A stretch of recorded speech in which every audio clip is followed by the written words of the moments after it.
Absolutely. Let's get it.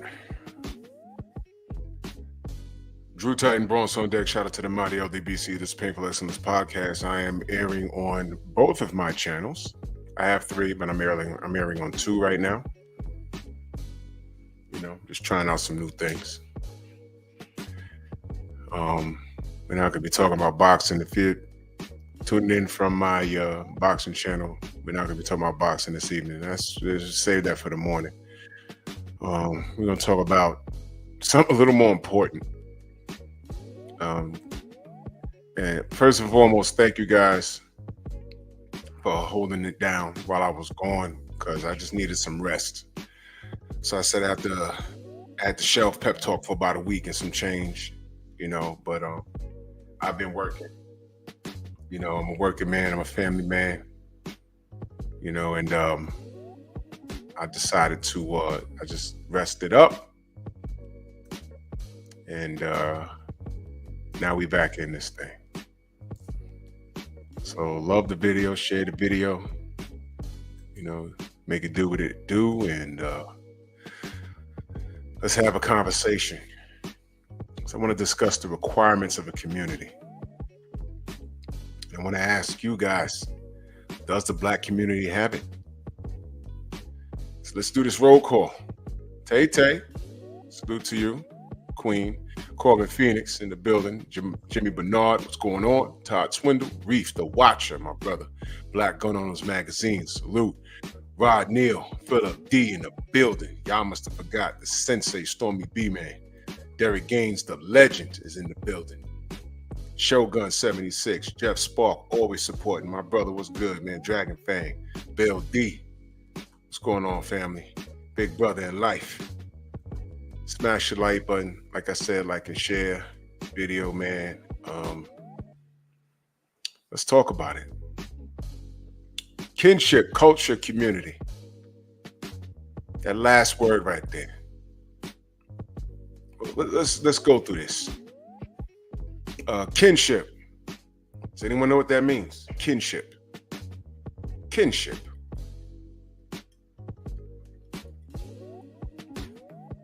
Y'all tell me what that is? Kinship. Is that like family? I know what kinship is. Y'all know what that means? Kinship. You know, Sergeant Dorsey, the queen that she is, I bought a shirt that she had that said, all skin folk ain't kinfolk. So when you see that term kinship, I look at that word and I relate it to, you know, family. You know, family. Not necessarily blood related, but could be your neighborhood, you know, things of that nature. Kinship. Culture. Culture is your roots, you know, how you was brought up. There's certain things that no matter where you are in the United States,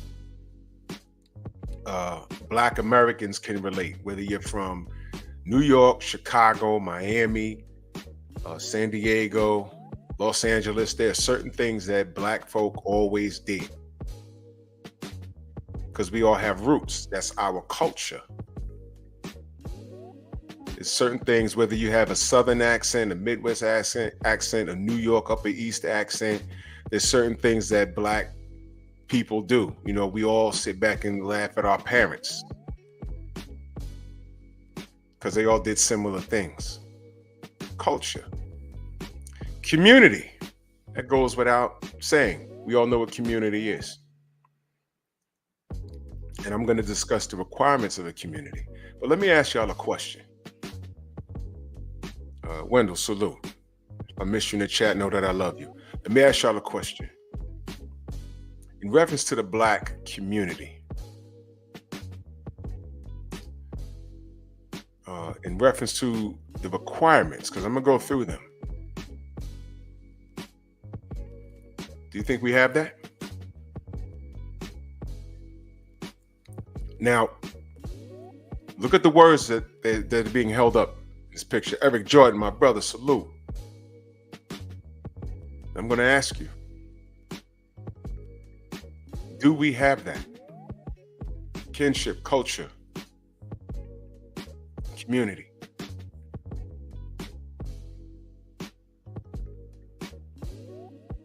Now, that last word, community.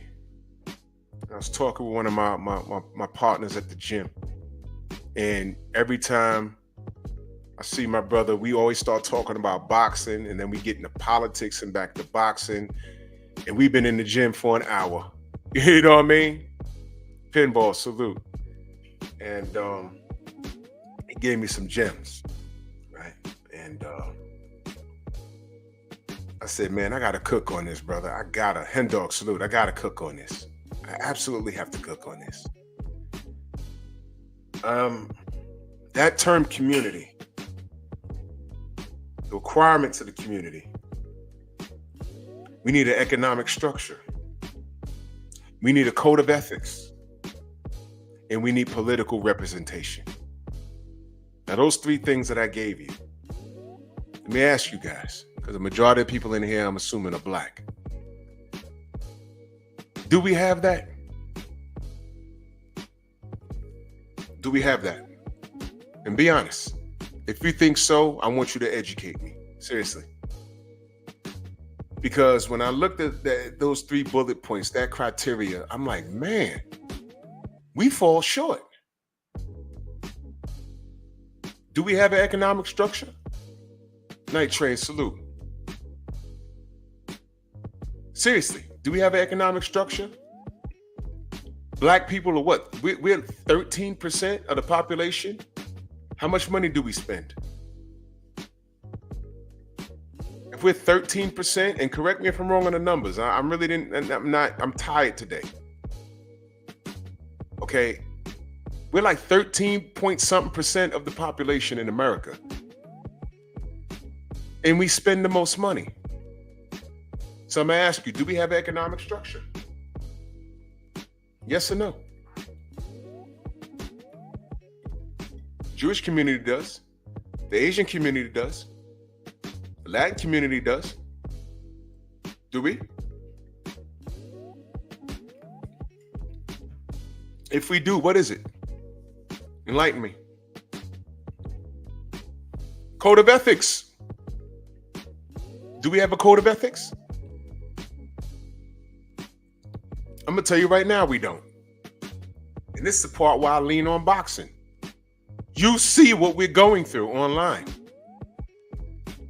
We went through it with Wilder Fury. We're going through it right now with Haney and Ryan Garcia. We do not have a code of ethics. There's just certain things that we're not supposed to do to one another. If there was really a problem, if I offended somebody online, you would think they would email me. And we can have a chit chat behind the scenes.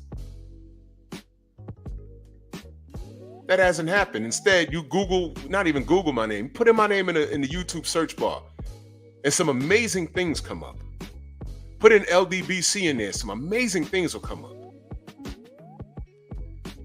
So code of ethics, get out of here. We don't have that. $1 trillion dream, salute. And I agree with you.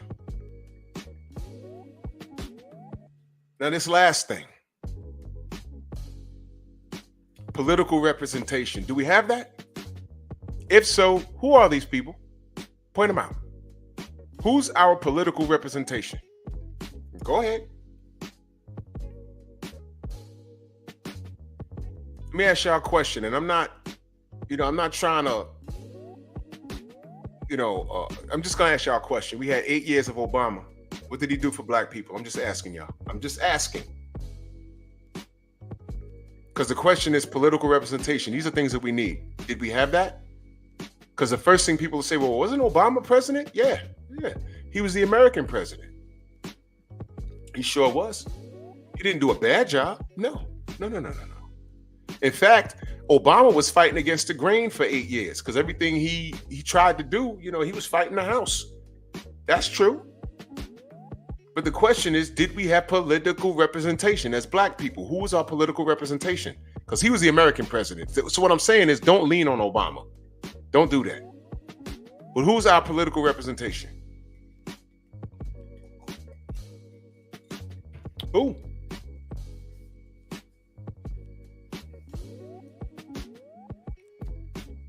Pick anybody.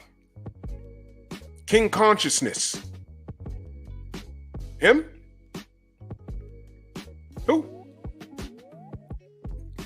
KG in the building. Young Abel, salute. Who? Who is it? Kevin Samuels, before he passed, he never claimed to be a leader. He was just a voice. That's all. We're talking about political representation. Who are our political leaders? I got nothing. I got nothing.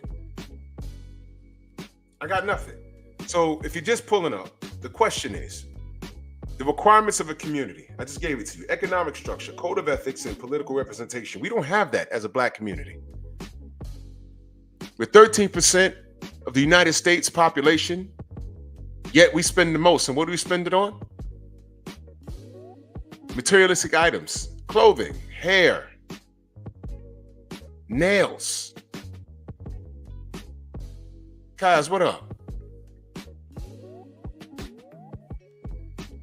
PGH, what's good? We spend the most. We ain't got anything to show for it. We don't. The communities we do have, because they are black communities. What do they look like, though? Tell me what they look like. And I know what they tried to do to black communities. I know. They pumped drugs in the communities. They sure did. But we know the play now. We've been through the play. And let me say this, man. Do y'all know hip hop has a meaning? And I've said this before. Put yes or no if you know the true definition of hip hop. Our culture, right? Do y'all know what it means? If you don't know, it's okay because I'm going to explain it. Do y'all know the true definition of hip hop? Because there's a definition. True definition. Do you know? Just put yes or no. I'm going to explain it anyway. The true definition of hip hop. The term hip. The term hip means to be aware. In the hood, we used to say, yo, I'm up on that. I'm up on that. You ever heard the term, I'm hip to that game plan? That's where it comes from, hip, aware. I'm aware of that. I'm hip. Oh yeah? No black person has access to these countries where they're flying drugs in. Well, one mofo got access to it. They made a movie about it, but that was one person, right? So the drugs were getting in our community, and the government was like, man, these Negroes, they're gonna do themselves in. All we gotta do is put guns and drugs in there, and they'll do the work for us. And some of these Negroes were doing the work for them. But there was some few that said, there was a select few that said, I see what's going on here. I'm hip to that. I'm hip to that. Now I'm gonna move in another direction. I'm gonna do something else though. That's hop. Hop is a movement. So hip means to be aware of the play. Hop is to move in another direction. When hip hop was created in the Bronx, my borough, go listen to The Message by my brother, Grandmaster Melly Mel, Grandmaster Flash and the Furious Five. They were talking about the cards they were dealt growing up in the South Bronx. Don't push me because I'm close to the edge. I'm trying not to lose my head. It's like a jungle sometimes. It makes me wonder how I keep them going under. You're aware, and with everything against you, you're still walking that straight line. Because you love your community, you love your culture, and you believe in kinship. That's what hip hop is. Understanding what is trying to be done to you and moving in another direction. So we're at 50 years up. The rappers from back then laid the foundation. They were community leaders that understood that, tried to educate. We did it through rallies. We did it through music. I remember the 90s. We had groups like Public Enemy, KRS-One, X-Clan, Lakem Shabazz. They weren't saying kill Whitey. They were saying be aware of what Whitey was doing. And now that you know it, now that we've properly armed you with knowledge of self, you can move in another direction, a more positive direction. And then what happened? NWA. We got a story to tell.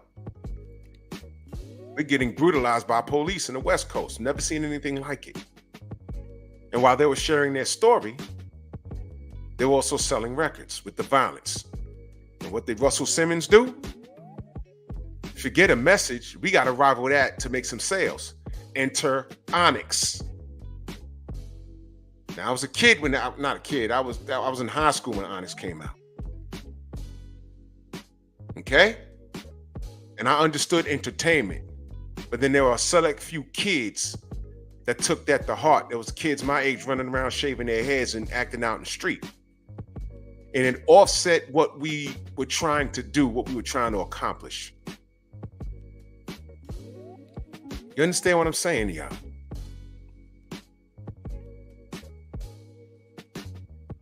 So hip hop is a culture. But we had some foul things going on in there. And once you throw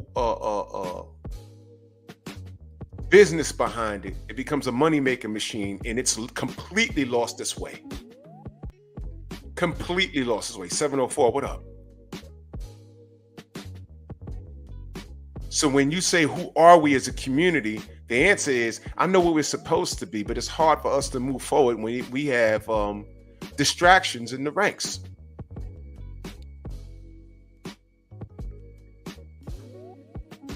So we know what we need in the community. If y'all didn't know, to have a community, you need an economic structure, you need a code of ethics, you need political representation. We don't have any of that. We don't have any of that. And what I want to do is I'm going to, let me move this. I'm going to play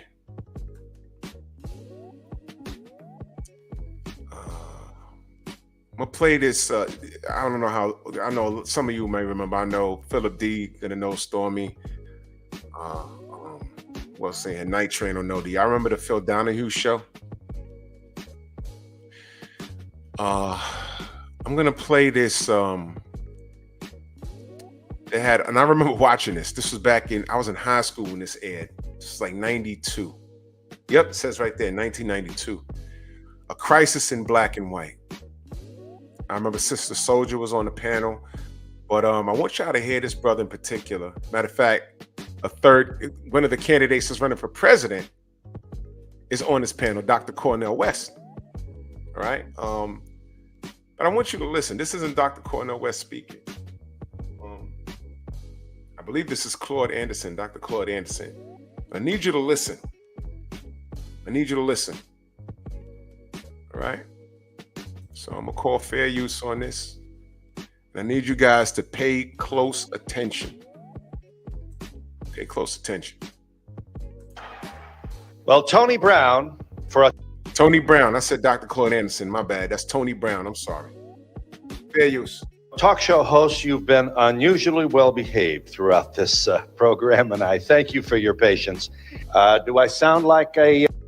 We learn on December the... What the hell? Okay. It jumped on me. I'm sorry.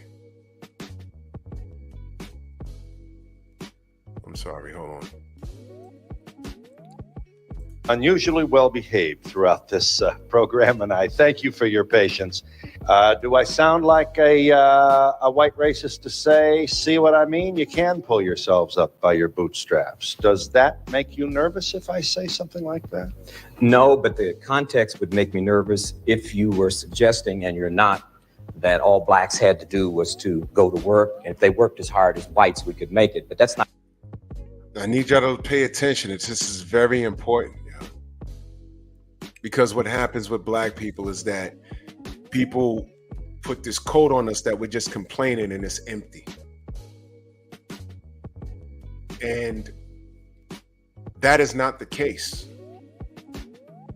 We don't have the same opportunities that other people have. That's just the long and short of it. I just saw a video of a young black kid walking in this neighborhood, and like 4 white guys, grown men, are following this dude. Right? He's a teenager. And he did the right thing. He went live and he recorded the whole thing. And one of the dudes, Prince, what up? I don't know Hassan personally, but I know who he is. I know who he is. I know who Hassan Campbell is. I mean, you know.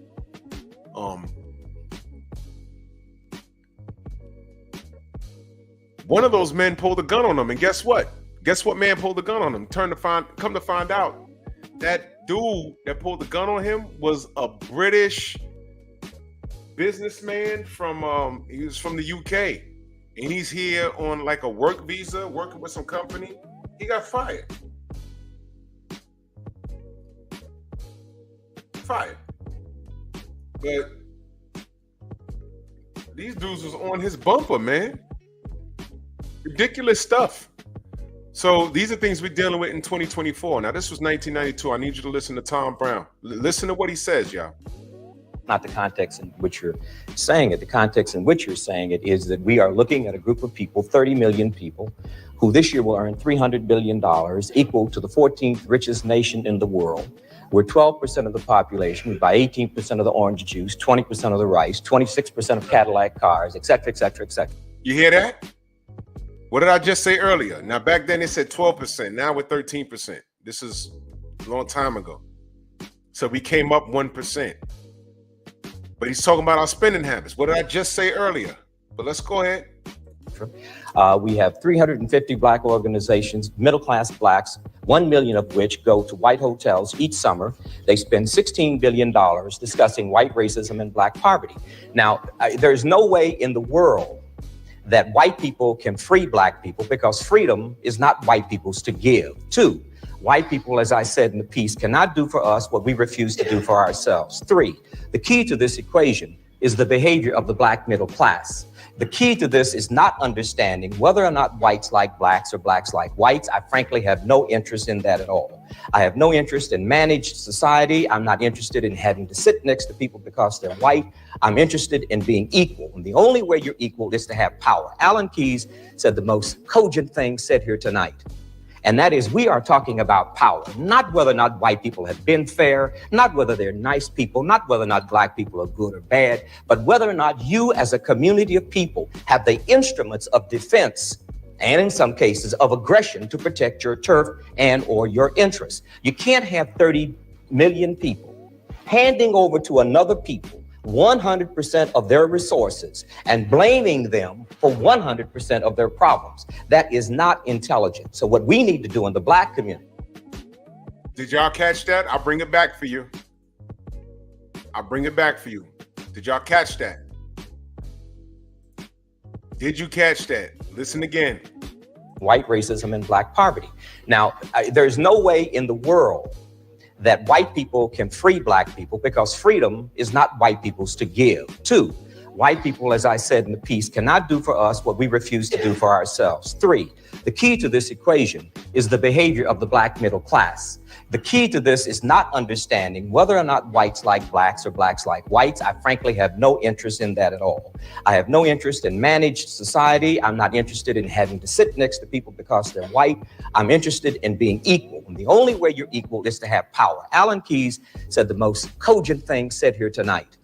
And that is, we are talking about power, not whether or not white people have been fair, not whether they're nice people, not whether or not black people are good or bad, but whether or not you as a community of people have the instruments of defense and in some cases of aggression to protect your turf and or your interests. You can't have 30 million people handing over to another people 100% of their resources and blaming them for 100% of their problems. That is not intelligent. So what we need to do in the black community is decide to be competitive.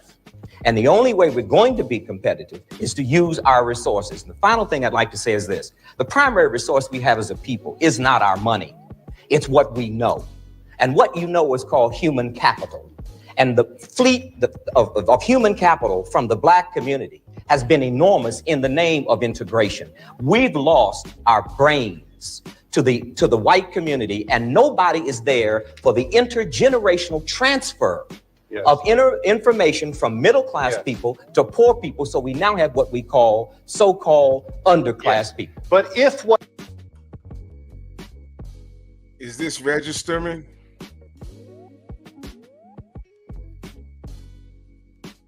Is any of this registering? This was 1992. This brother was out.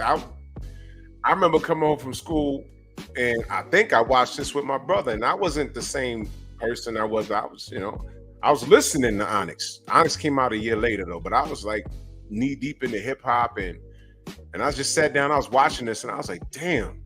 So when I found this on YouTube, I was like, whoa. And Shelton, what up? DP, what up? It hits a little harder now, doesn't it? To me, it does. Because here we are, 1% of the population up. It was 12%, now we're 13%, and we've gotten worse. We've gotten worse.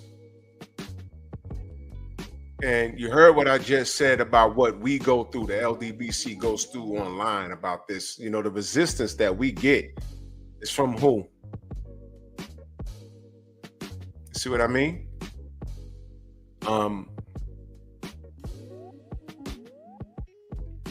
What he's talking about is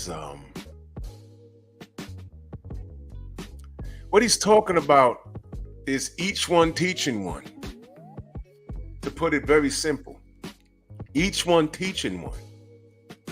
That's what he's talking about. The middle class have a responsibility. This was 1992 he's saying this. Detroit, what up? 1992 he was saying this. So why are we we've hustled backwards. Things have gotten progressively worse. The black family has gone down. There's more baby mamas and baby daddies than there are husbands and wives. You have an increase of women talking about, I could do this by myself. I don't need no man. Until that little boy that they're raising turns into an adult and wants to do his own thing and not listen to his mama. Do y'all know that's what Boys in the Hood was about? Did y'all know that? Furious Styles, played by Lawrence Fishburne, made Trey with his mama. Trey was like a troubled kid in school, getting into fights and stuff. And then when she said, I can't do this anymore, he needs his dad. That's what it was about. Come get him. I can't do this. And he went and got his son. And while he was cracking the whip on Trey, what happened to Ice Cube, Doughboy, and all his friends? One was in a wheelchair selling drugs. Q went to jail and came out, and but he was in school and he was a little better off because why? His father was there. That's what Boys in the Hood was about. I remember going to see that in the movies. I went to go see it another time. My older brother went to the movies to see it. He said, man, and he said this back in the day. He said, man, I don't know about us. I said, what you mean? He said, the black community, man, I don't know about this. And I said, why? He said, man, he went with his boy to go see Boys in the Hood, right? And you're seeing the film for what it is, but there was a handful of cats that went in there and thought it was going to be some bang, bang, shoot 'em up.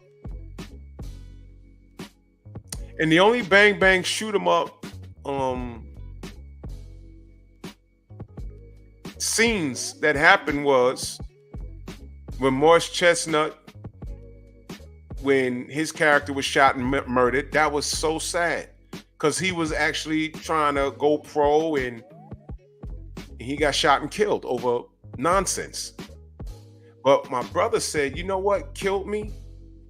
He said when they caught up to them in the street and they were trying to run and they mowed them down, he said the theater erupted. Yeah, yeah. And he was like, why are they clapping? I was about 3 or 4 more black men dead in the street. That was the message.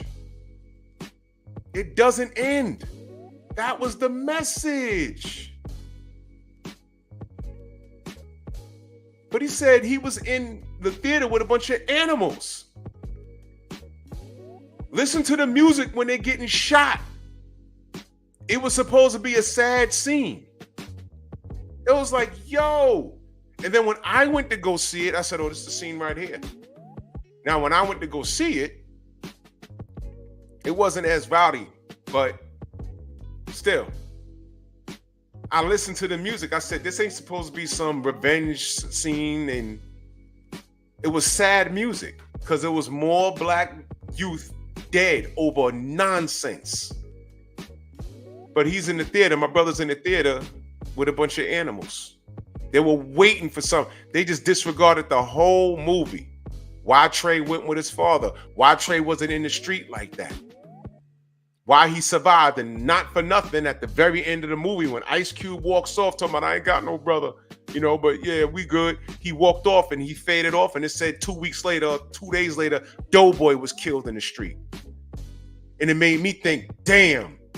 The mother lost 2 sons. One was in the street, one was not. To violence. Ain't no white person did that.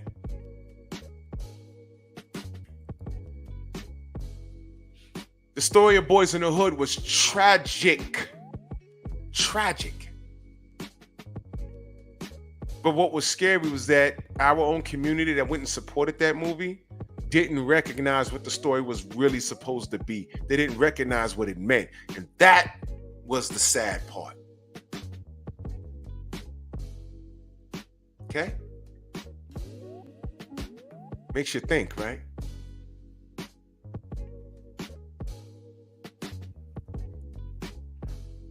Do y'all understand why I ignore so much?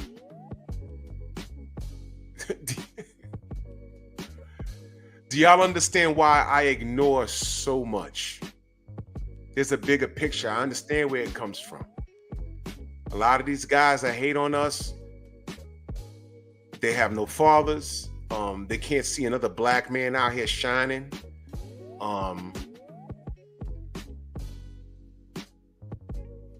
they have a deep-rooted hatred for themselves. I talk about it daily. The general talks about it daily. BFTB talks about it. And it's unbelievable. It's unbelievable, man. And man, all I think about is a community. And I'm like, yo, man, let me just take the high road now. We're human and there's only so much we can take. So we clap back sometimes. But Sergeant Dorsey, she said, all skin folk and kin folk. I said, Queen, let me buy that shirt off of you. And I might wear it to the gym tomorrow. So when I ask the requirements of the community, we don't have it. We don't have a community. And these same dudes that attack us, and every time I see that Boys in the Hood scene, I'm like, man, it's crazy. I seen someone mention Menace to Society. Tragic story. These are tragic stories. And the illest hate we get online is from people, you know, my people, these people, they look like us. You know, the George Floyd situation. How many videos did they do about that? Probably none. But go to their page and put my name in the search engine. See how many videos pop up. Put the LDBC's name in the search engine. See how many videos pop up. So when I say requirements of the community, do you know what it is? Matter of fact, let me put it up here.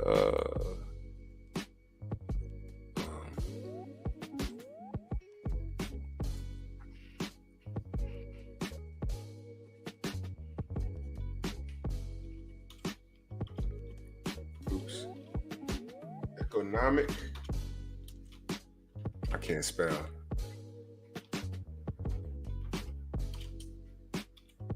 Structure.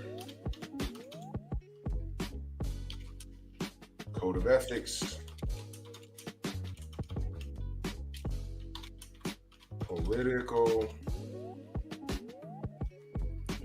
Something wrong with my damn keyboard. Representation.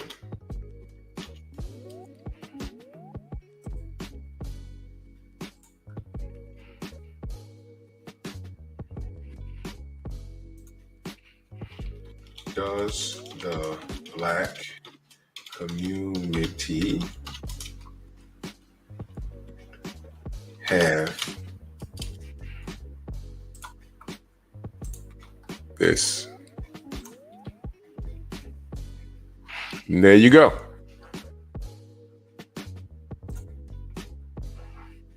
And salute to y'all in the chat.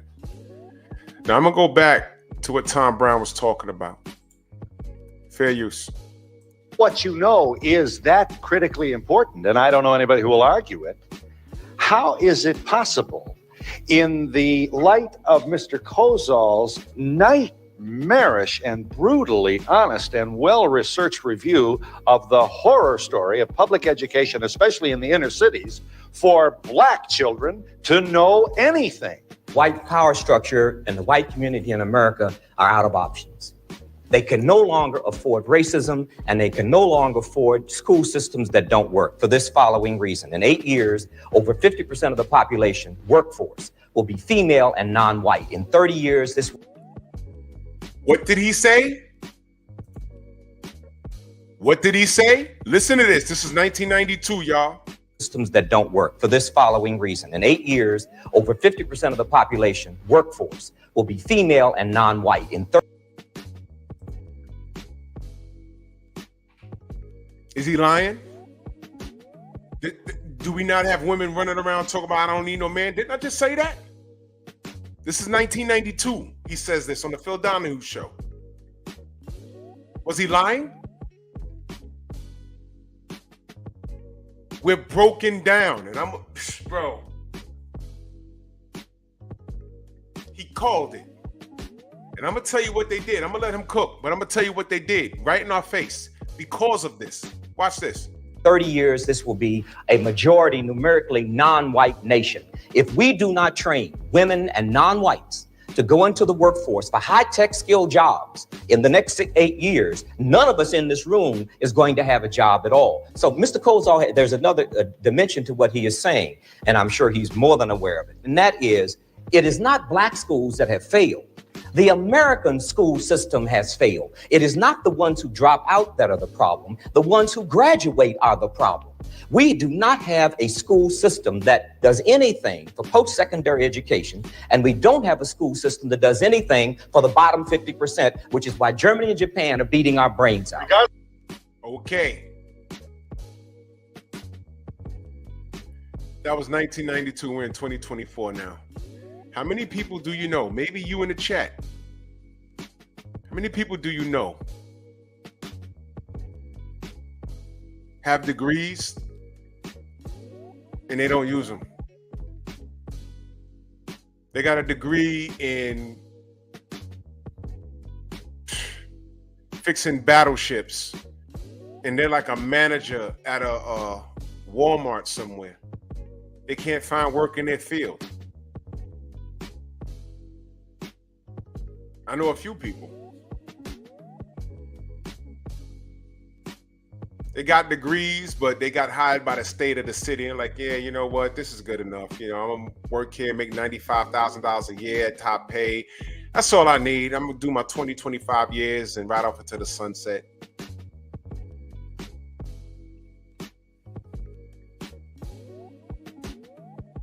He said non-black and women. But you're getting these degrees, and these degrees ain't worth a damn. And what happens when you graduate? They said women are kicking men's asses. We're the most educated. We're in school the most. No, you're the most enrolled. When you get out of college, you also have a 6-figure debt. You got your doctorate. Hopefully you get in a line of work where you could pay that back. Because people be paying student loans back for 10 years. More than that. And I'm going to tell you something else. Eric Jordan, that super chat, he says, bro, spit nothing but them facts. He's on the job. Tom Brown is on that job. Now, let me say this, man. He talked about educating, and he talked about the education system. He says America's educational system has failed. What he meant was we're in school getting these degrees and not getting in our line of we're getting degrees that we may make money individually, but how does it stimulate the economy, if y'all understand what I'm saying? I may be wording it kind of off, but you get my point. You get a degree in basket weaving. Nice. And how is that going to help infrastructure, and how's basket weaving going to create more jobs? I mean, what is that? I know people that have a GED and they struggle to get that, but you know what they did? They got a trade. Plumbing, electricians, and they're making a strong 6 figures. Blue collar working guys and women, by the way. Understand? I'm gonna tell you something interesting. It happened right in our face and we're not paying attention. You ready for this? I was watching a short today on TikTok. Sometimes they pop up on YouTube now. Listen to this sister talk about how she says, you know, look, the school system, we're done. It's over. She's a substitute teacher. She says she likes teaching at the worst neighborhoods. I don't know why you're doing that. You know, you're trying to give back, I guess. Her idea, now watch this. She says the kids are disrespectful. They just come to school to hang out with friends. They're disrespectful to the teachers. They not learning anything. You try and reach out to the parents. The parents are saying, well, what can you do? I'm at work. You can't discipline them. What are you going to do? Discipline them? She was talking about how she tries to slam the book down to scare the class. Before that used to shock us. Oh, okay, I guess the teacher ain't effing around now.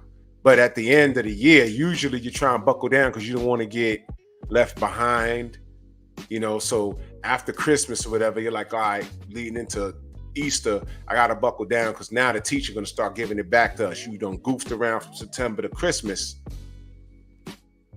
Now the weather's getting nice outside. You better study because I'll fail your ass. And that used to bother us.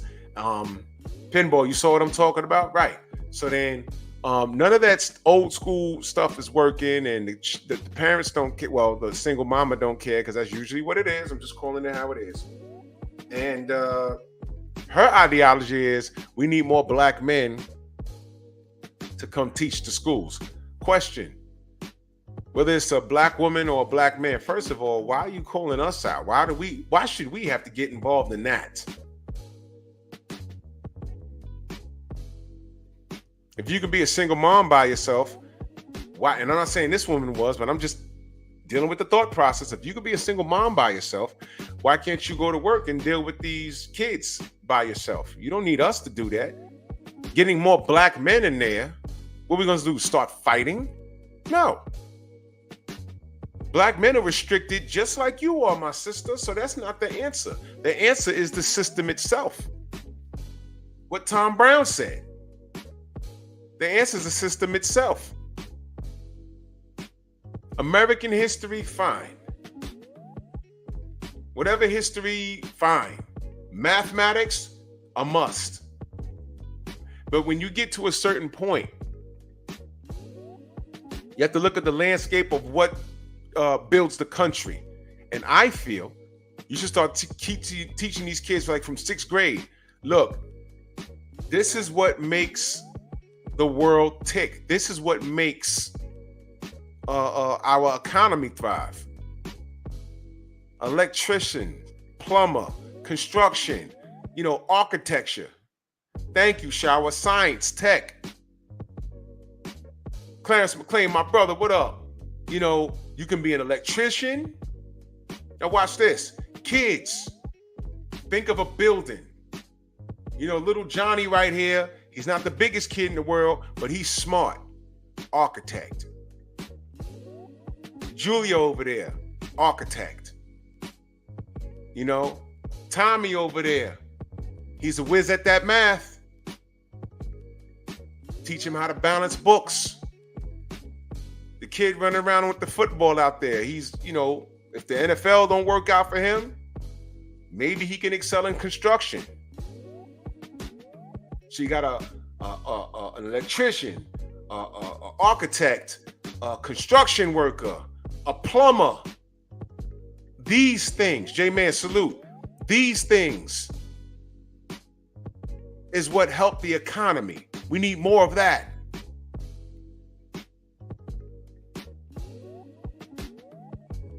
We need scientists.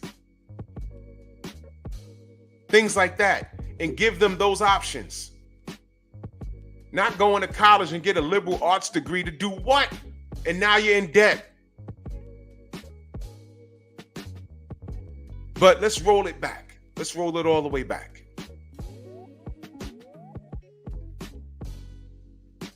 These kids, going back to the sister that was saying her answer was, yeah, right. And this is 92, y'all.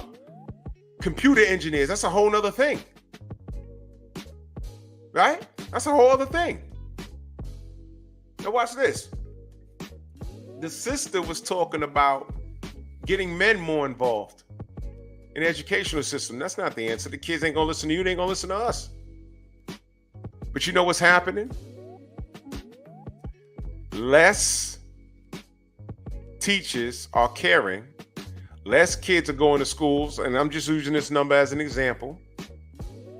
Every year in the school, let's say you're supposed to have maybe 800 to 1,000 children graduating, right? And every year since 1992, every 5 years it's dropped. So where you used to have 1,000 kids, ATL, unanimous boxing, my brother, every year, every 5 years, it went from 1,000 to 900 to 800. And now on average, fast forward to 2024, those kids now, or kids, for those of you that are grandparents by now, the graduation is down to half. And you know what the government does? They said, hey, man, this school right here in the inner city, because trust me, in those other communities where they pay top dollar, they got their kids in check. But the inner city, nope. And you know what happens? They say, man, this school ain't turning over nothing. Close the school, right? Close the school. And we're just going to throw the migrants in there. Whoa! What?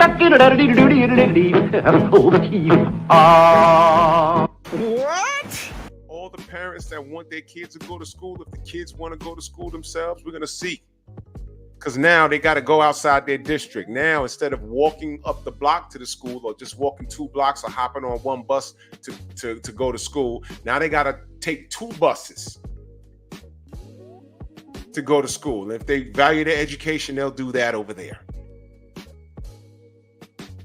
And when we put those handful of kids that want to do something and integrate them with the kids that are already doing something, they can't influence the kid with the bad behavior because these are the kids that want to do something. The bad kids, they're going to be out on the street. And we're going to let the law deal with them because that's where they're headed anyway.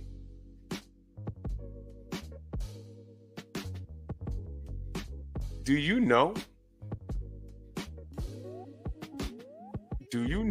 that every kid that doesn't graduate or gets left back, was not registered in school for whatever,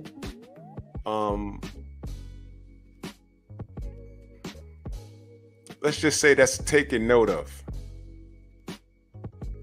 And somehow that number, the prison system knows that number.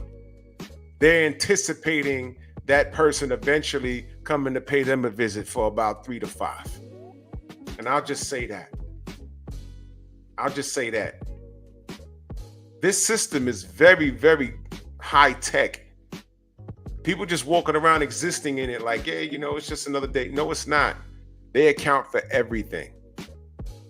Your kid not in school, prison systems anticipate, okay, this year, judging off of the school dropout rate and this school closing, and now these kids, you got these kids going here, but where the rest of the kids? Those 5,000 kids in that school, and 250 went there, the other 250 went there, where's the rest of them? They're dropouts? Yeah, let the prison system know, because potentially they might be paying us a visit. We might have to make room. Enter private prisons. Is any of this making sense?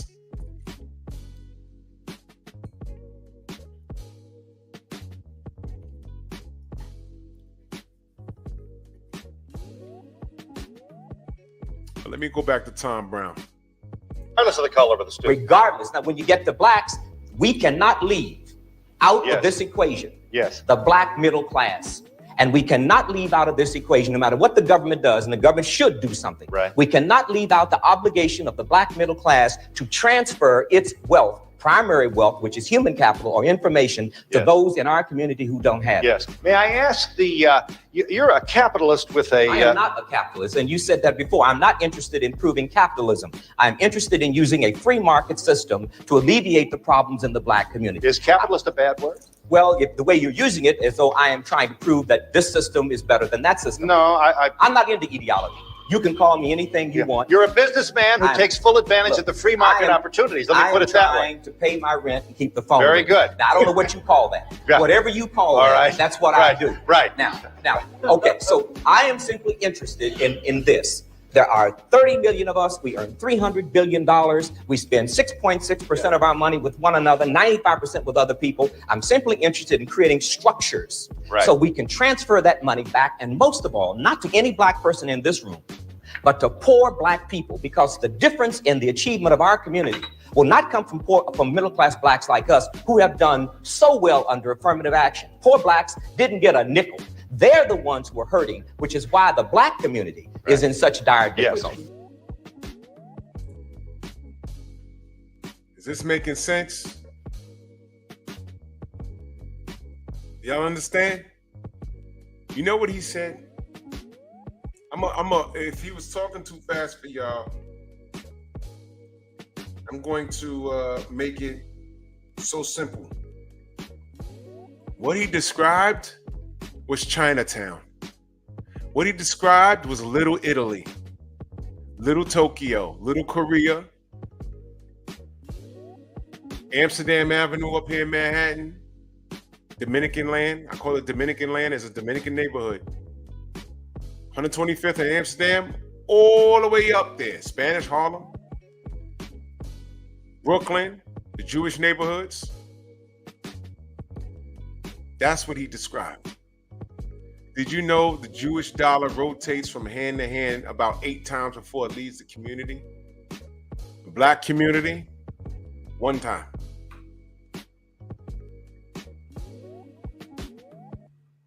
One time. We can't wait to spend money as soon as we get it. Why is there a Chinese neighborhood in there's a Chinese restaurant in every black neighborhood in America? Tell me I'm lying. Tell me I'm lying.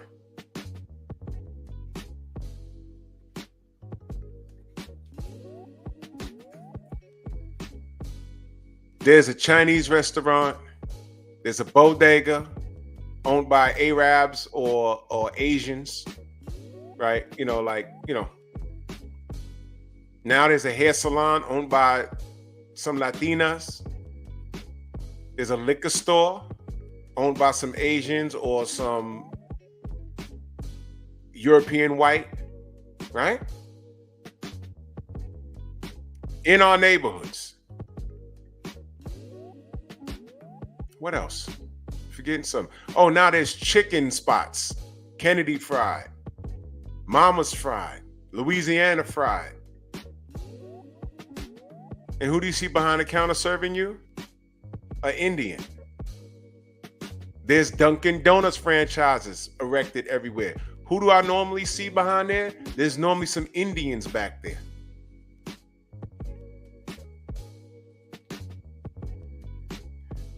My brother Clarence says, bruh, in Harlem, it makes me sick. Same surroundings. Yeah, listen. You know what we need to be sick with? Ourselves. He just ran down how much money we spend. 13% of the population, we spend the most money. We don't own a damn thing. So when I talk about economic structure, do we have that? There is none. I don't know how many of y'all are business owners in here, but I've tried to start several businesses in the past. When the internet started popping, I tried there too. But I was always trying to think and do something. The first people I went to were close friends of mine. And guess, what do you think happened? Well, I'm online right now.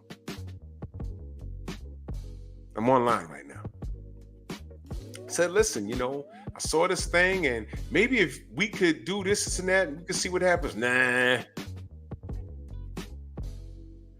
Okay. I've actually had more success with strangers in joint business ventures than people I knew, family and friends. And, I'm not knocking them. We have a mindset. What this nigga up to? What this nigga trying to do? What you trying to do? What you trying to scam me? God damn. We spend so much money, we can corner every market that you could think of.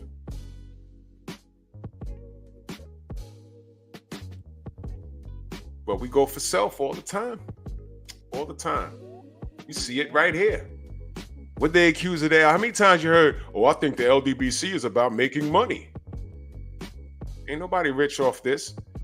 The only dude in the LDBC that I know about that sees substantial money is Blue Blood.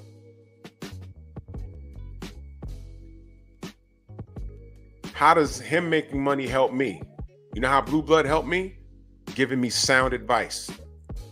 He could charge me for that, but that's my friend.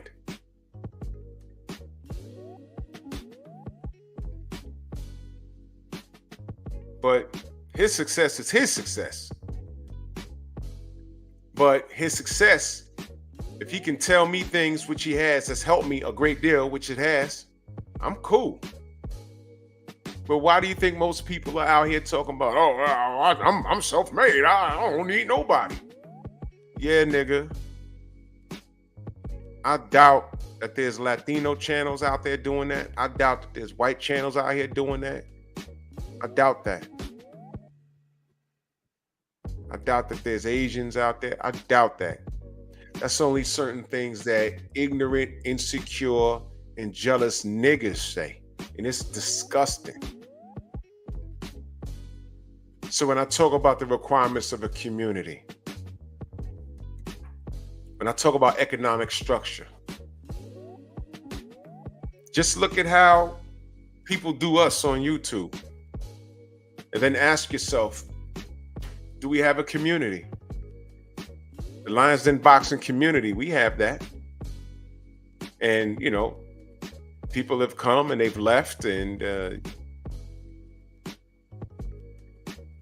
they're in, they're out, they're in, they're out. And when it's not what they thought it was, you know what it was? I'm going to tell you what it was. They thought, I'm going to buddy up with them and I'm going to make like a few grand a month.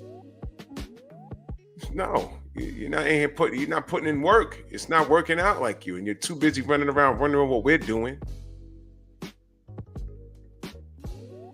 I'll give you an example, and I don't care. I'll say his name.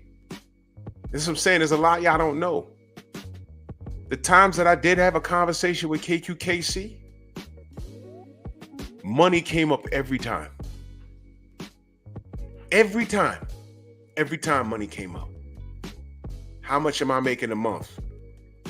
And I told him.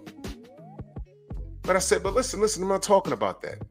There's a problem here. And, you know, there's people trying to buddy up to you to try and get you off your square because they mad with us. I need you to be aware of this guy. I need you to be aware of that. And nah, they ain't bothering me. But you know, how many videos you got to put up to get views to get this amount? I'm like, bro, are you listening to me? Because I don't want you getting into trouble by having these people around, and I'm telling you that these people are bad news, and got all these people running around in your chat that is giving us death threats, and you know they in there with a wrench, bro. I'm just letting you know. Oh, they never did that to me. I'm like, okay.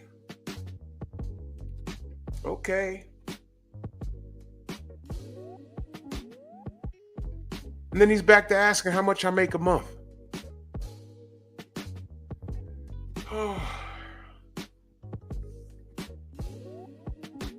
If you was making whatever you was making, don't know why you didn't have your own money to buy your own laptop, why you had to go bother BFTB for that shit. I don't know. But community, right? Because what did BFTB do? He bought him that shit, did he not? That's what he did. That's what he did. And what did he do in return? The spear right in the back. That's what I'm saying. There's a lot of things that's not for your ears to hear. But when I tell you there was a lot going on behind the scenes, that thing with him didn't just happen. That was going on for like a year and some change, bro. And we let him slide mad times. And then that last part he did, that was it. It's like, nah, I can't. I had to call the general and say, bro, I can't do this, man. He said, no, he's done. But this is all relevant to what I'm saying. The requirements of a community. We don't have that. There's no economic structure. There is no economic structure. We don't have that.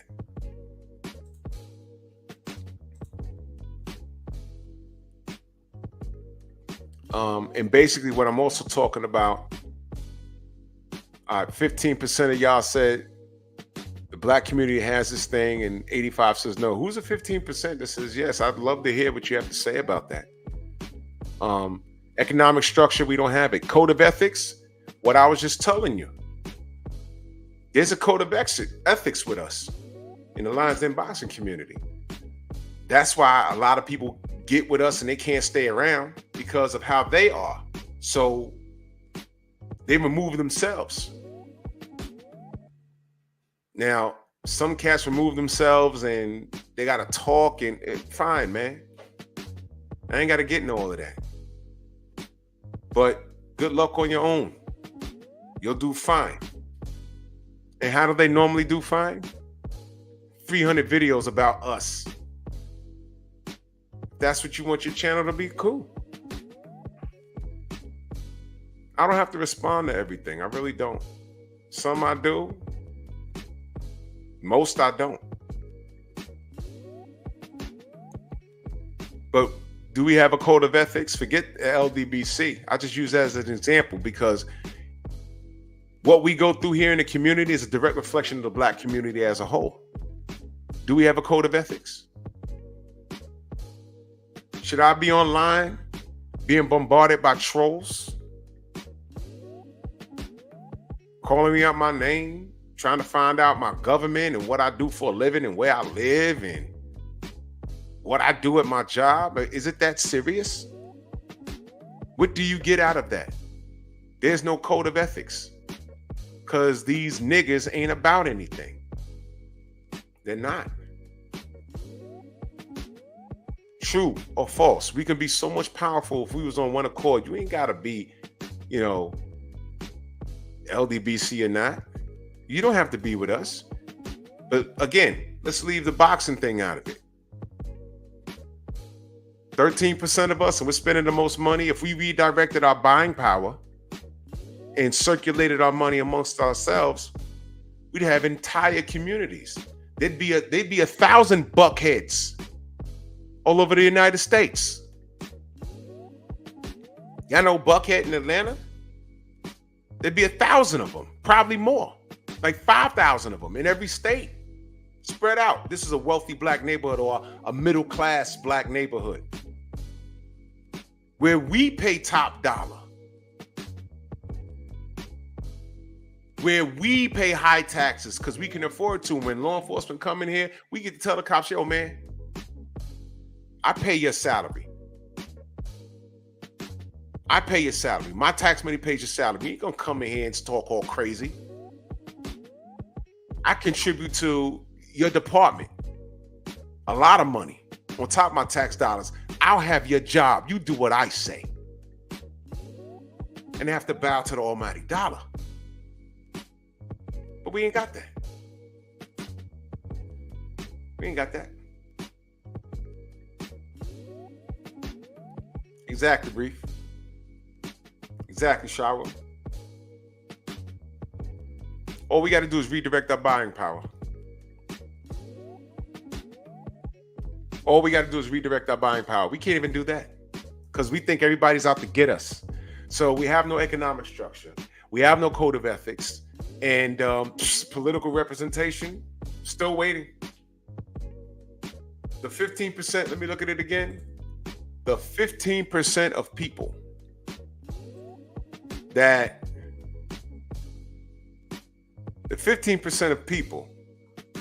said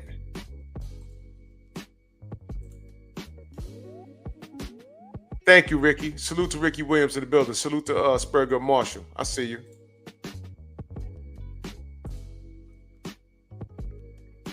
The 15% of you that said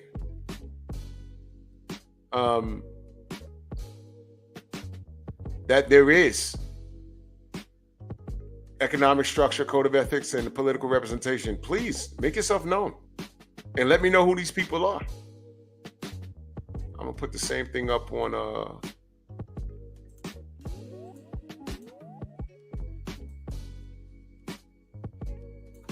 Oh, God damn it.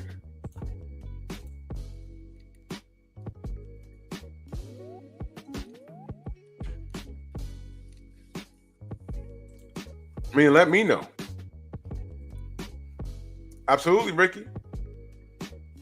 A community requires sacrifice and support. When you become a part of a community, you're sacrificing your selfishness. You're not being selfish anymore. You're not running around saying, I can do it by myself. I don't need nobody. You got to become selfless. We know you can do it by yourself. We know you don't need anybody. But watch this. Maybe you should pump your brakes and help your brother and sister come up so that they're just as strong and tough as you. So if you don't need anybody, you can do it by yourself, and you bring up 3 people to do the same thing, and they bring up another 3, bring up another 3. You have a strong community of strong-minded people on one accord. One accord. And everyone says, oh, well, you know, I'm a free thinker. Well, how's that working out for you? How's that working out for you? All you free thinkers. We'll go back to the LDBC thing. All of these people that allegedly stopped effing with us, and I'm a free thinker, and I don't need anybody. Do we make diss videos about y'all? No. Y'all go ahead and start free thinking, and you know what you do? For all year long, you start sneak dissing and putting up posts, dissing people that are with us, and those be your highest viewed posts and videos when you're talking about us, but you're a free thinker. So whatever your boxing channel is, if you're a free thinker, just do your damn content and keep our name out your mouth. That's not free thinking. You're the salty girl that got stuck up on prom night. And guess what? That is the most unmasculine thing, non-masculine thing that I've ever seen.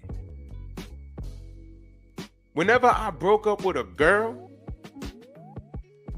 outside of my close friends, I didn't talk about her. Because I didn't want to say something in earshot of someone that was either be a dude that was scheming on her the whole time, trying to put my dick in the dirt to make himself look better, or a girl that knew her or knew someone and they just like that shit.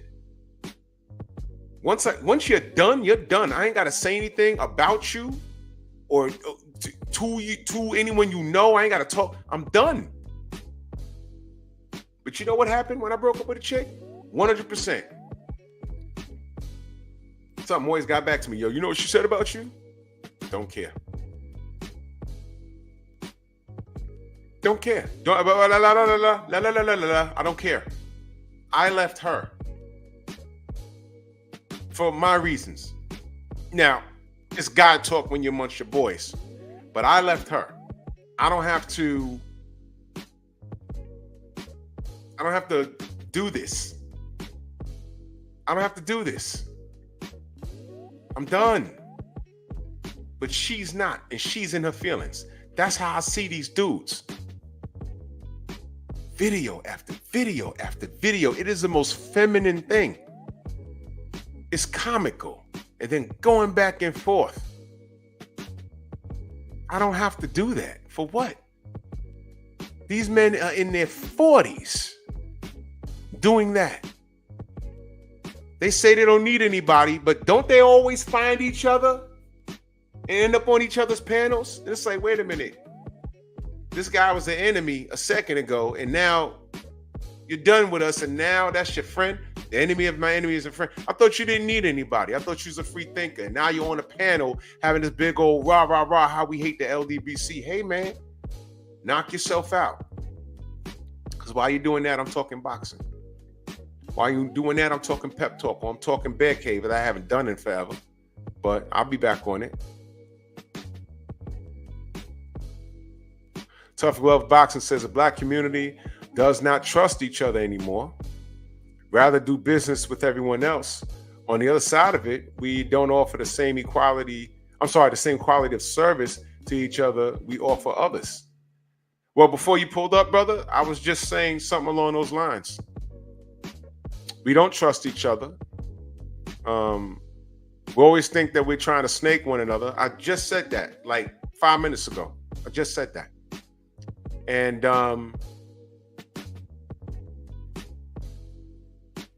as far as quality and service is concerned, I know black business owners,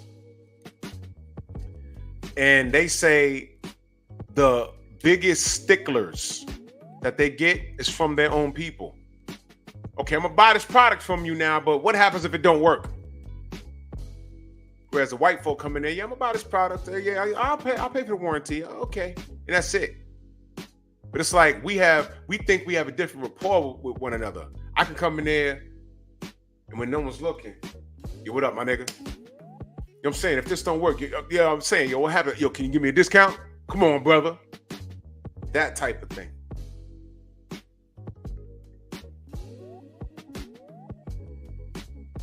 Your brother owns a clothing store. $30 for a Yankee fitted? Come on, brother. You can't give it to me for $20?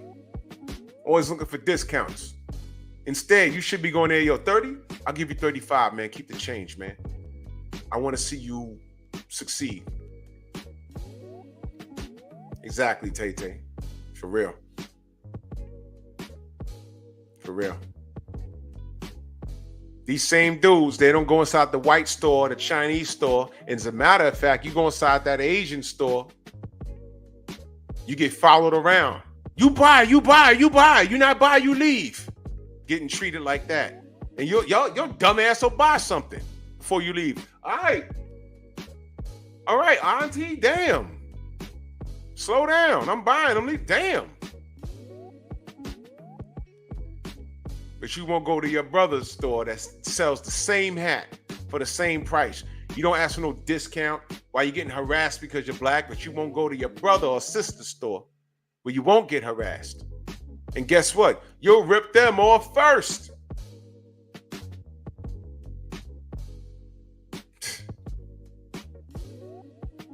Economic structure. Do we have that?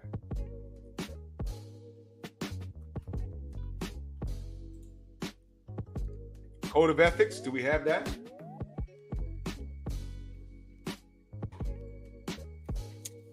Political representation, do we have that? Oh yeah, Shawa. Oh yeah. Political representation, do we have that? The answer is no. We have no leaders. There is no code of ethics. And we have no economic structure, which is exactly why they go up in Chicago and close down all of those schools in the black neighborhoods and put migrants in there. That's why. Because if we rotated our dollar amongst ourselves and built up our community, those schools, and we had the children under control, and there were more mothers and fathers and less baby mamas and baby daddies, so the kids will be less likely to act up in school. The government couldn't just come in and say, we closing the school to put migrants in. No. We got a 99.5% graduation ratio every year. There's no school shootings. There's school shootings. There's no school shootings here. The bullying is down. The turnover ratio is high. To close this school to put migrants in it will be a crime. They won't even look at that. But when you got single moms, and I told y'all to play, Kevin Samuels told you to play, everyone told you to play. When the black woman chose Uncle Sam over having a man in the house. And then when you hear these sisters online talk about why that was a good move, why? Because grandma was getting beat. How do you know that? Oh, grandpa had other wives. How do you know that? You weren't there. And guess what?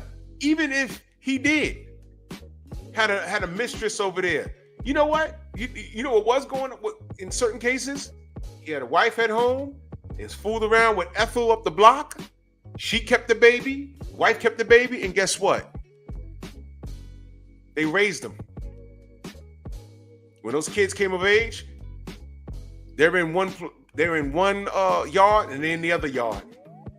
You know why? Because grandpa went to work every day and he was a good man.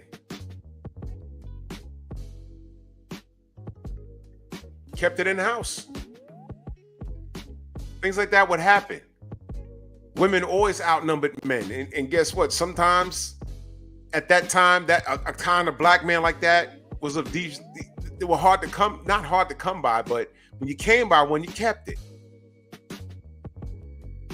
Don't act like listen, man. Maybe this is another show, but these are one of the things that was brought up as to why women chose Uncle Sam. But those same women, I'm like, yo, some of y'all celebrate being the side chick right now. Y'all are cool with it. So don't tell me about great grandma. Don't tell me about great grandma. That's right. Great grandma was married to your great grandpa, and he had another lady that he impregnated, and she had some kids, and now you're in that bloodline. That's just what it is. But some of you chicks are acting like y'all not side chicks right now.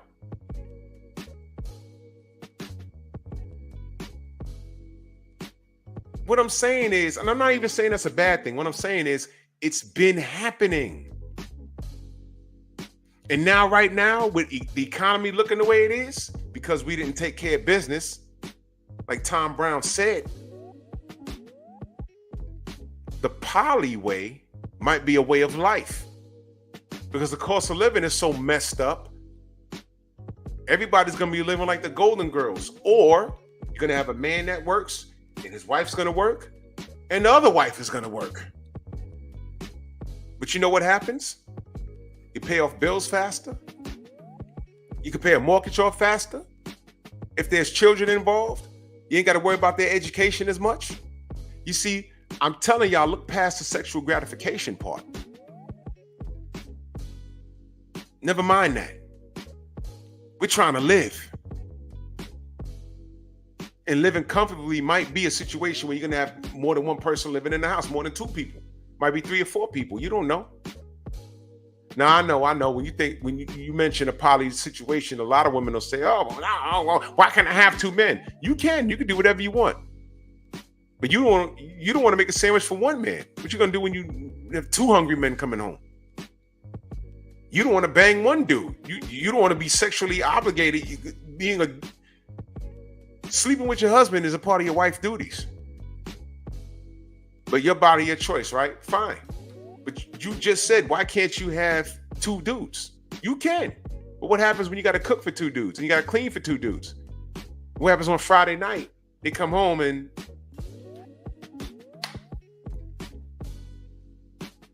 you got to handle your wife's duties. And I'm not saying it's a threesome every night. You got to go to his room and bang that out. And then when you're done, you got to get up and go take care of both your husbands. Can you do that? That's what I'm saying. You might want to leave sex out of it. That's the last thing. That's just the cherry on the top, the sexual gratification. And trust me, let me tell y'all something. Sex is a lot better when you're ahead on your bills. Because a lot of you chicks got to give head to pay your bills. That's a bar. That's right, Shawa. It's really not. Sister wives, it's really not about sex. It's really not. This is about survival. And because the black community didn't take care of their business, cost of living is going up. If you make $60,000 a year, I forgot what the average income for the black woman is. You make $50,000 a year and you work a full 25 years or whatever, and you retire, you're retiring on half of that. $25,000 a year, where you living?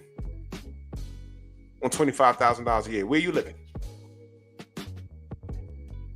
But if you take that $25,000 a year when you retire, and your homegirl, when she retires, she's making $30,000 a year, and her husband, when he retires, You know, y'all put all that income together, y'all are living pretty well, aren't you? When one of y'all sick, someone's there to call the ambulance or whatever. You could rock out like that. And we're going to need to be doing that. Why? Because we didn't take care of business all these decades ago. Did I say anything about sex? Like I said, that's just what you goofing around, man. Could it be there? Yes. But you know what turns me on? It's October. And I said, man, if I stop working right now, my bills are paid literally for the next 4 months. I'm happy. The sex is going to be that much better. Do you understand what I'm saying? When you mention poly, women start jumping off roofs. What if I had 2 men? Yeah, exactly. What if you had 2 men? What would you do? These are the same chicks that don't want to make a plate of spaghetti.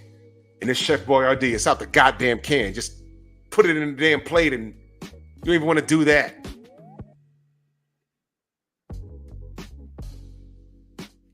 Oh, you ain't lying, Shower.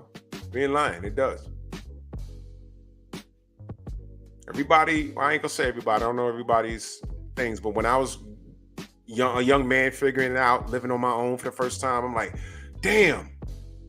Do I go late with the rent, or do I keep the lights on? I've been there, man. Like, damn, I'm trying to work out and how to, you got to figure stuff out. You got to figure it out. You get older, you get better at it. And I'm looking at this economy, and I'm looking at the community in the economy. We have no leadership. We have no code of ethics. We have no economic structure. So we have no community. Because those are the requirements. We can't depend on each other. A handful of us can. But it's not enough. And we're only 13% of the population, and we spend the most?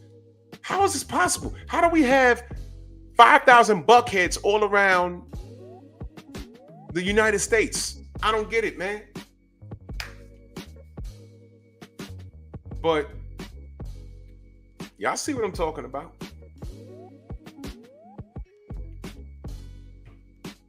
I could preach the good word, but y'all do what y'all do. Yeah, Shower. We're gonna have to. But who do you trust? Tough Glove Boxer says it's easier to dogmatize the youth when there are no masculine men in the house. Feminine men in the house is a direct result of these women choosing Uncle Sam over their husbands. And they have raised these boys in their image. So there are a lot of feminine men out here. I deal with them every day. Every day. So yeah, because the man's role in the household has been diminished. They have systematically tricked Black women to remove us. Because for over 35 years, with the help of Oprah Winfrey, we had this stigma. We've been lied on. We were absent fathers. We were on drugs. We just weren't good people. But we're in the age of information. And what did we find out in the last 3 years? It was quite the opposite. When we did the facts, data, and statistics, we found out that men are more likely to be in the house, put their kids to bed, help them with homework. Everything that Oprah beat us in the head with, it was all a lie. And then she had to get online and say it before someone came for her. After building her empire on shitting on us. Y'all remember daytime talk shows? Sally Jesse Raphael, Oprah Winfrey, Ricky Lake. And they got the worst of the worst men on there. Black men in particular. We were affiliated with drugs, and then the gangster rap came out and all this stuff. And it was all bullshit. And I'm like, man, that's not even a quarter of the men in my family. Now, I had some criminals there, but guess what? They're not invited to the family reunions. They're not invited to the cookout. I was surrounded by more black excellence, male excellence, than the idiots. So how could this be? That can't only be my experience. And it turns out it wasn't. We were lied on. So when you say there's no masculine men in the house, where's that coming from? Where's that coming from? These women choose the losers. We speak about this all the time. For there to be a lot of ain't shit dudes out here in the street, a lot of these sisters end up pregnant. How could this be? What's the percentage of black men that are single and childless? It's above 50%. Which means we've been more responsible with our penis. But you tell that to a sister today, how old are you? I'm 38 years old. You ain't got no kids? No. I've heard a sister on the talk show say, red flag, with her raked out eyelids and her golden weave, and she's dark skinned, the color of my hat right here, with a blonde wig on. And she said, that's a red flag. And he says, how's that a red flag? Because if you ain't got no kid and you're 38, there got to be something wrong with you. You got a kid? Yes. Where's the father? He around. Why are you not married to him? Why I gotta marry him? See that? I wasn't raised that way. Man, woman, marriage, procreation. Now, all marriages don't work out. That's fine. But the effort was there. You see, we've gotten away from that. How did that happen? When the women chose Uncle Sam. They said, listen, we will feed you, right? Welfare, remember food stamps? We will provide housing for you, light, gas. We will also pay for you to go to school. That sounds great. One condition. Are you a single mom? But you can't get this because if you have a man in the house, guess what? That means he could work. He could work. But if there's no man there, we're going to help you. You know what people are doing? James, go walk the street because those people are coming out today. And then you'll see an abundance of black men just walking the street. You know what's happening? And I know this for a fact because the elders would talk about this all the time, because you play the game to try and get public assistance, and he out all day. Those people come and investigate. Ain't no man living here. Okay, here's your food stamps, and you can live here, whatever. And he'll sneak back in the house. But you know what's happening? Those black men be walking the street all day, just waiting. You know, so the people will come and they'll congregate on the corner. Hey man, what's going on? Yo, you know what I'm doing? Whatever. Here come the police. You can't stand here. Get on the wall. Who are you? What's your name? Now they ain't got no ID.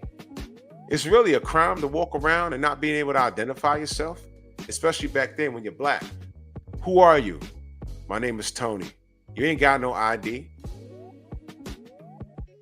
How do I know you're not a felon? You're coming downtown with me. You're coming downtown with me until we figure it out. He can't give his real identity. You know why?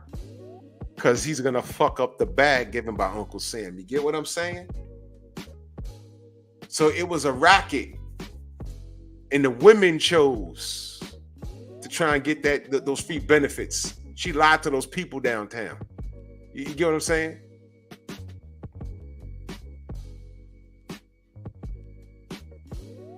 No, I hear you, Tough Glove. I hear you. I hear you. I hear you. I hear you, brother. I hear you.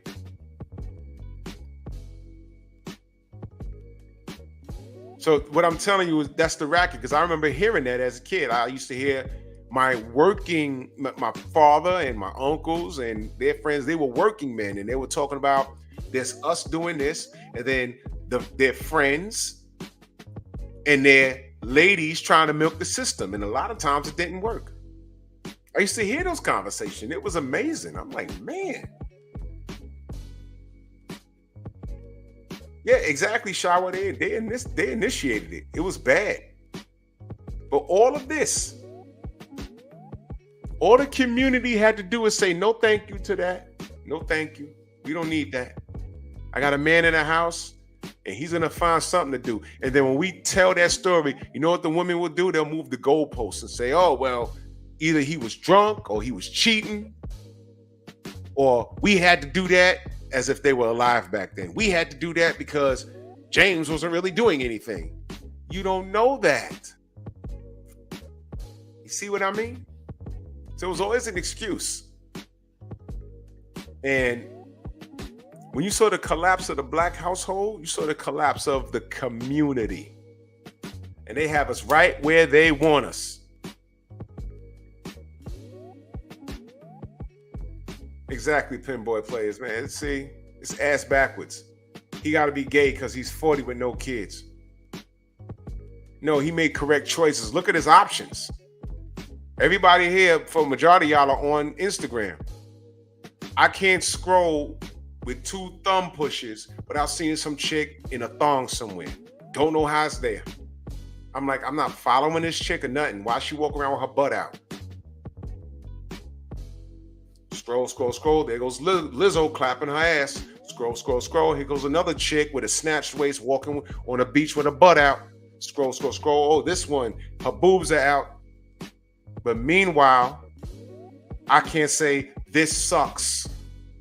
Let me read y'all something.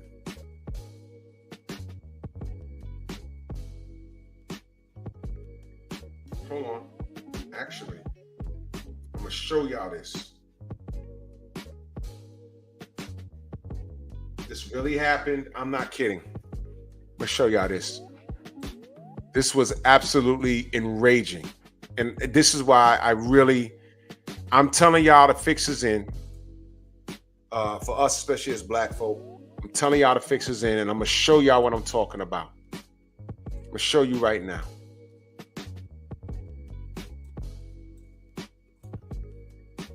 Now, Pete. I was on a post. There was a woman beefing about something, and she's blaming men about something. And I go in there and I lab rat people. You know what I'm saying? Quiet storm, salute, man. Hell yeah.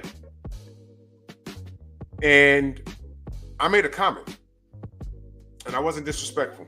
And I'm gonna show you the comment. Instagram removed this comment off of that woman's post. She was in there going in on men. Going in. October 16th of 2024. I said, I'm happily married, been with my wife for 24 years.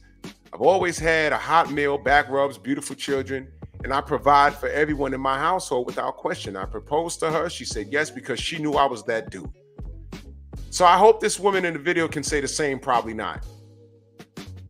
My screen flickered about 2 minutes later, and it said this. Now, can you please explain to me, what in the actual ass did I say wrong? What did I say wrong? Tell me.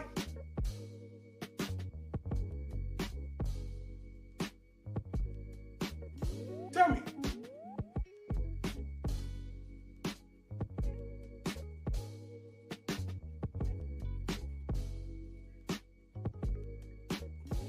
Go ahead. Did I say anything wrong? Did I say anything wrong? What did I say wrong? Because that chick was going in. She was mad disrespectful. And, you know, it was a chick with long eyelashes. The hair was off the head of some Indian baby. Right? And this is all I said. I said, well, you know, I don't know where she's finding these dudes at. Now, this is the same platform. They took that down. Removed my content because, what did they say? Because that was a small screenshot.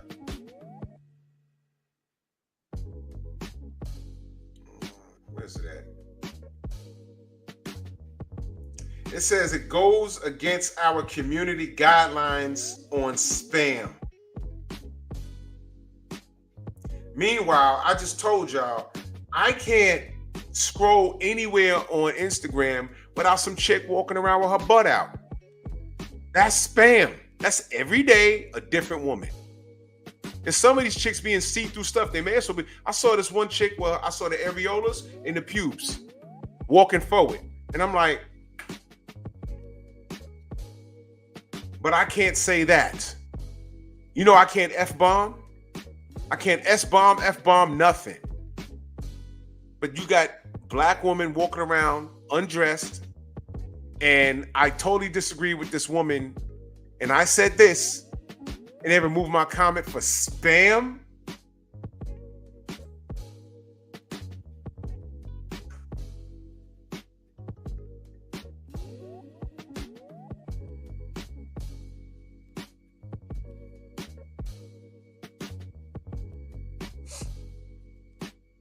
The world is a dick. It is. Guess what, Mr. Shelton? Every post you put up on YouTube, I can't comment. I tried it. For the last month, I can't comment on it. I pressed the comment and I said, why can't I? What the hell? I thought it was my phone. Nope. Can't comment on it. Why? Why? It's what they do to us. And all the people, the enemies and everything else, what they need to understand is what they do to us, eventually they'll do to you. That's why I laugh at all these LDBC haters. They always find each other and have this powwow about how messed up we are. You know what always happens? Eventually they fall out with one another. Always happens. Always happens. That's why I don't have to respond to everything. I'm over here. We're having a good conversation tonight. This is what we're doing. I'm not being vulgar. I'm pointing out the flaws in the community.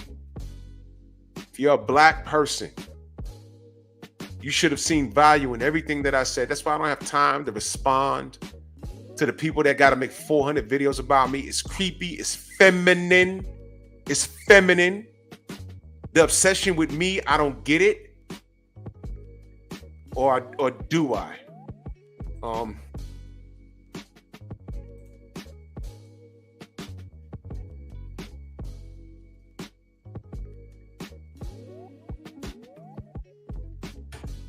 Because I don't go back and forth and argue with people that don't like me. I don't go to their channel and, you know.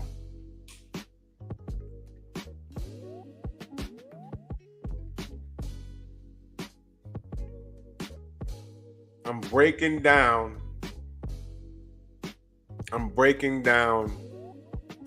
the play. And as black people, we are too segregated amongst ourselves to even form a united front against this bullshit.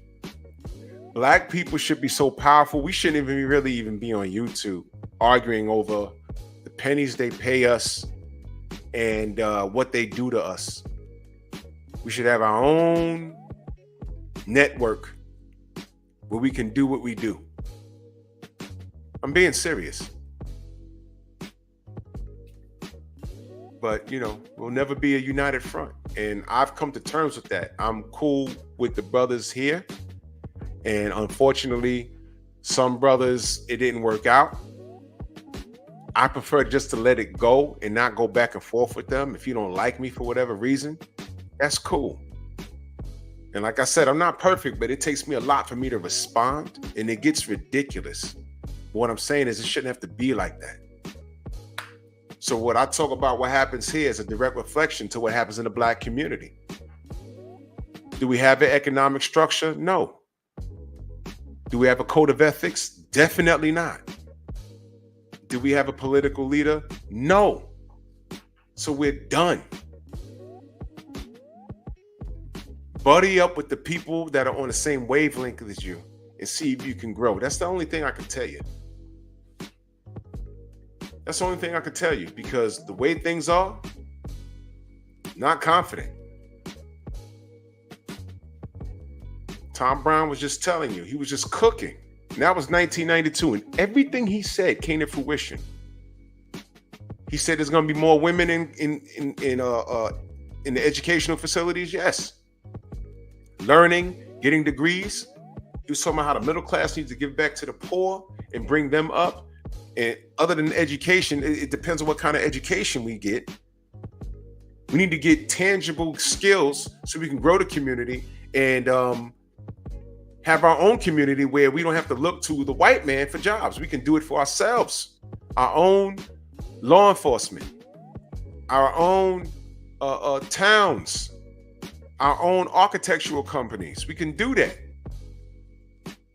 The money's there. We're 13% of the population. Back in 92, we was only 12. We still spent the most, and we have nothing to show for it. But when I talk about things like this, just put my name in your favorite haters search engine. I know some of y'all go there. I've always been on this type of time. Just go to their channel and say, put in Drew Titan and see how many hate videos they have of me. I don't know what I did to them. And they could tell you anything. But the real question is, why are you spending time on me when we have these problems? I just did a live stream the other day. I said, Tank Davis, once again, worried about the wrong ish. He is. He's worried about the wrong thing. And right now, all these hate videos of me and 78 and BF and the LD, Mr. Shelton and the LDBC, y'all worried about the wrong shit. Y'all worried about the wrong shit. We got problems here. And what you're doing is you're adding to the chaos and it's organized confusion, which is why I do my best to ignore you guys, man. Because we got bigger things going on here. This is why I don't deal with Tank Davis. Because he's adding to the organized chaos. This is organized chaos. And it's a sad state of affairs. That's why I don't like that kid. I tell y'all guys all the time. Boxing is a direct reflection of life. What we deal with the LDBC on social media, in boxing itself, when I see black content creators behaving in that as such, calling us names and everything else, I don't see Latin channels doing that. I've done the research. I don't see Asian channels doing that. I've done the research. Don't see white channels doing that. I've done the research. Black American channels? Are you kidding me? And it's a direct reflection of why we are exactly where we are. We are where we deserve to be. Ain't the white man's fault. If I've built this, rewind this live and spin it from the beginning. If you're just catching this now. I built a whole building for y'all. I rarely respond because I'm better than that. Eric Jordan, he said, sis wants Miguel to save her. Miguel said, hell no. ¡Ay, Miguel! ¡Miguel! It's crazy. International Quiet Storm, he says Cynthia G is back on YouTube, but Drew comment gets deleted for spam. She's back on YouTube? Unbelievable.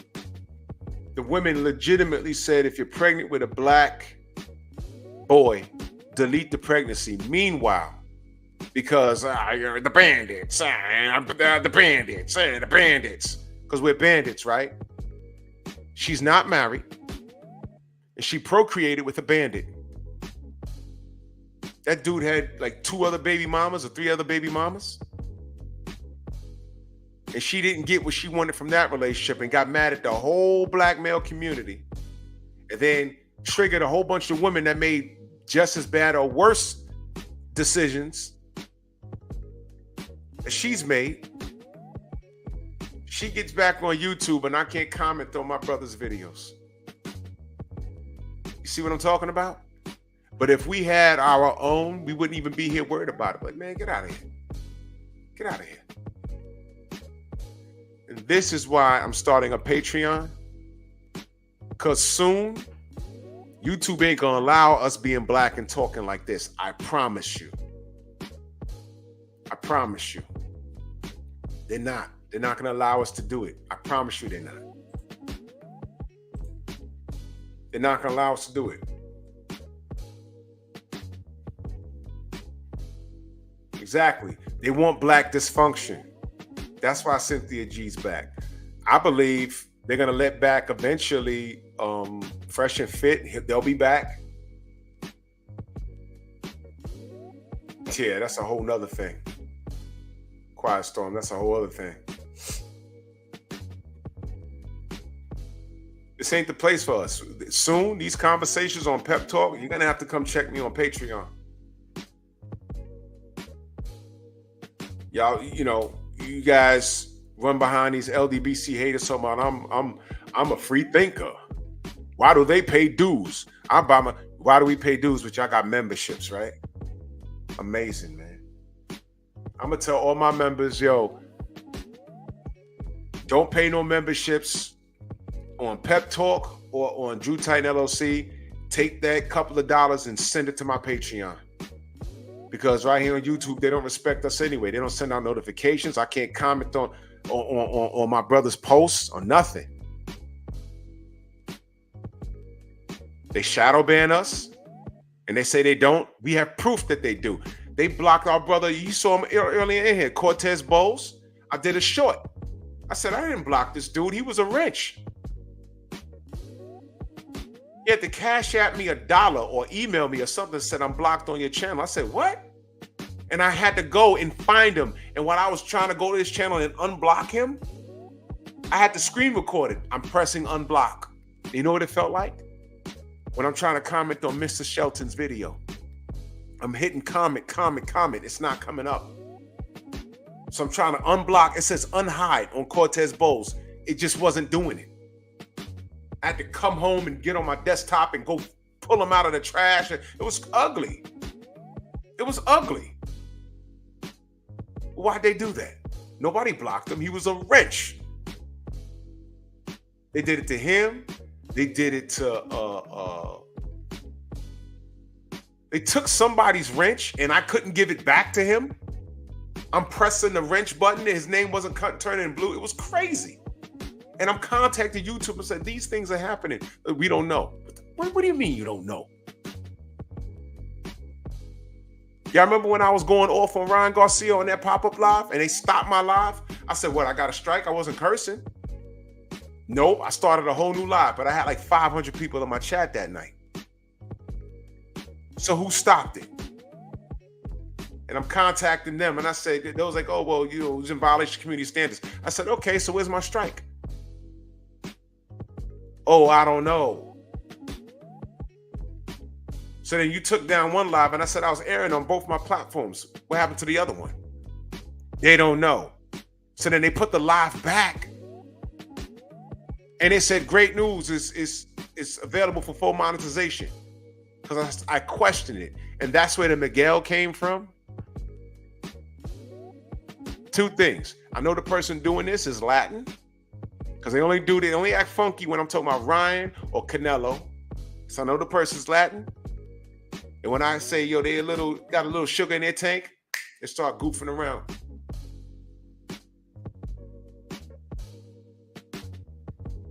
So I'm letting y'all know right now. They do it the champ side too. Yep. They blocked Tay-Tay from Blue Bloods channel. All of this stuff. They took her wrench and blocked her. He couldn't find her for like a year. It was crazy. So when they tell you they don't do stuff, yeah, they remove comments. So when I tell y'all, see, if we had a proper economic structure, that's one of these things that we wouldn't have to worry about. But whatever. You want to know how I know the power structure is real? How many millionaires do we have? Rappers, R&B singers, pro athletes in all sports. You think it costs that much to get the pipes fixed in Flint, Michigan. I understand it don't cost that much. Somebody's telling people, yo, stay out of that. Don't fix that. That's there for a reason.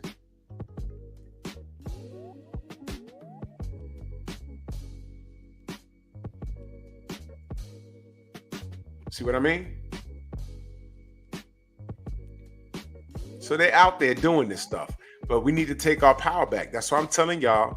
I'm gonna tell all my members, take your membership, and when I start my Patreon, please, Cobra Head salute. Stop the memberships on YouTube, because you know what? They're taking money from that too. And just become, because let me tell you what the membership is, and salute to Eric Jordan back in that super chat. He said Miguel did it, funkin' sellout, monkey, gorilla, raccoon. Exactly, that's what he is. Well, he's not even that. He's, I ain't want to say it, but you know what?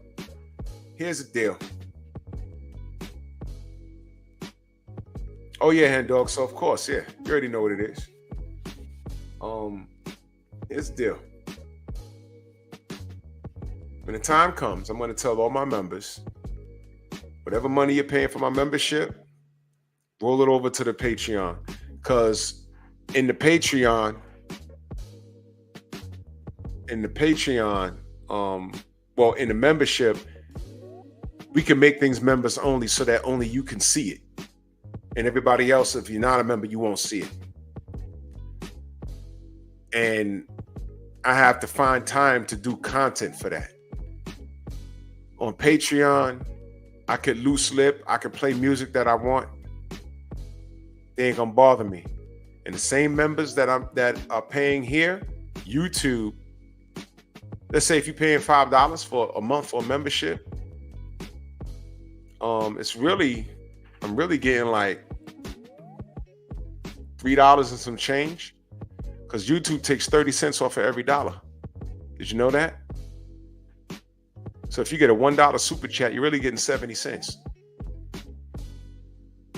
And there's a lot of channels that get a lot of super chats, and they still treat them like shit. So when I get my Patreon up and running, I'm gonna let my members know. Cease and desist with the memberships on YouTube and roll that over to the Patreon. Because there's going to be certain things that I'm going to start saying that I cannot say here. And one of the things that I'm putting up there is my Tank Davis video. And it's to clown, but there's a lot of things that I've done some research on, and I said, holy crap, I was playing at first. Now, not so much. There's a lot of things that I've seen like, oh my God. And I'm making the video and I'm like, you know what? I cannot put this on YouTube. And I'm not even being belligerent. There's just things that I'm seeing. And I said, if I put this up here, oh, no. Nope.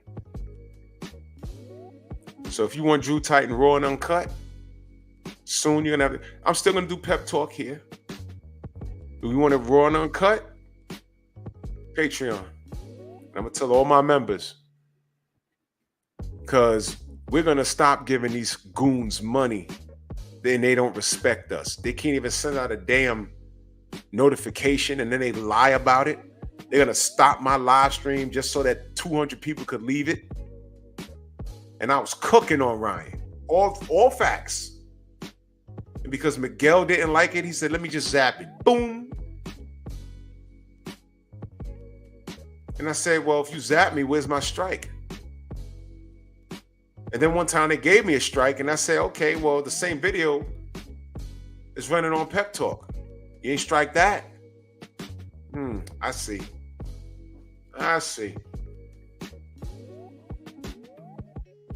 Requirements of a community. So all these people saying, I'm my own man. Your ass is still on YouTube. Doing what? The same thing we all doing. You're not your own man. Shut up. You're a goddamn hater. You're a threat to tolerance, man.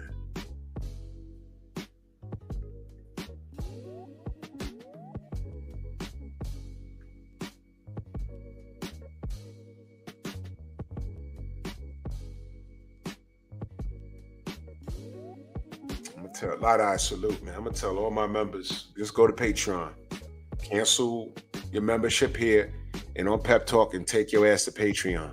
That's where you do it. If you want to support me, that's where you do it. That's what BFTV did. That's what Stormy did.